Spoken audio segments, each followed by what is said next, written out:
पत्थर की चोट। बहुत समय पहले की बात है। एक शिल्पकार मूर्ति बनाने के लिए जंगल में पत्थर ढूंढने गया। वहां उसे एक बहुत ही अच्छा पत्थर मिल गया, जिसको देखकर वो बहुत खुश हुआ और कहा, ये मूर्ति बनाने के लिए बहुत ही सही है। जब वह आ रहा था तो उसको एक और पत्थर मिला। उसने उस पत्थर को भी अपने साथ ले लिया। घर आकर उसने पत्थर को अपने औजारों से पीटना शुरू कर दिया।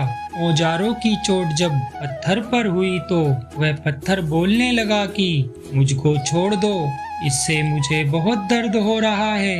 अगर तुम मुझ पर चोट करोगे तो मैं बिखर कर अलग हो जाऊंगा। तुम किसी और पत्थर पर मूर्ति बना लो। पत्थर की बात सुनकर शिल्पकार को दया आ गई। उसने पत्थर को छोड़ दिया और दूसरे पत्थर को लेकर मूर्ति बनाने लगा। वह पत्थर कुछ नहीं बोला। कुछ समय बाद शिल्पकार ने उस पत्थर से बहुत अच्छी भगवान की मूर्ति बना दी। एक गांव में मंदिर का निर्माण किया गया था। उस मंदिर में मूर्ति स्थापना करने के लिए मूर्ति की तलाश की जा रही थी। जब गांव के लोगों ने मूर्ति को देखा तो उसे मंदिर के लिए ले लिया। मूर्ति लेने के बाद जब वह जाने लगे तभी उन्होंने उस पत्थर को भी देखा, जो छेनी हथौड़ी की मार से डर गया था। तभी उनमें से एक बोला कि हमें नारियल फोड़ने के लिए भी एक पत्थर की जरूरत पड़ेगी। उन्होंने वहां रखे पत्थर को भी अपने साथ ले लिया। मूर्ति को ले जाकर उन्होंने मंदिर में सजा दिया और उसके सामने उसी पत्थर को रख दिया।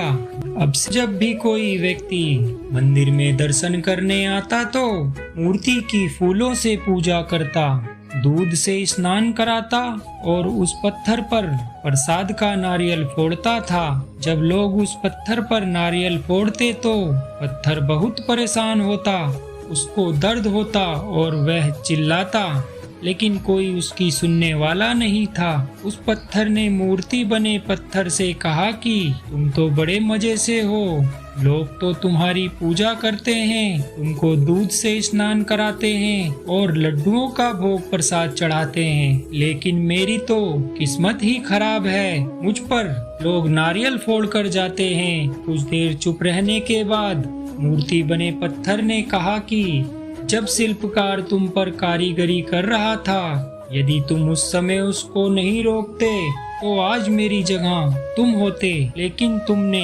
आसान रास्ता चुना, इसीलिए अभी तुम दुख उठा रहे हो।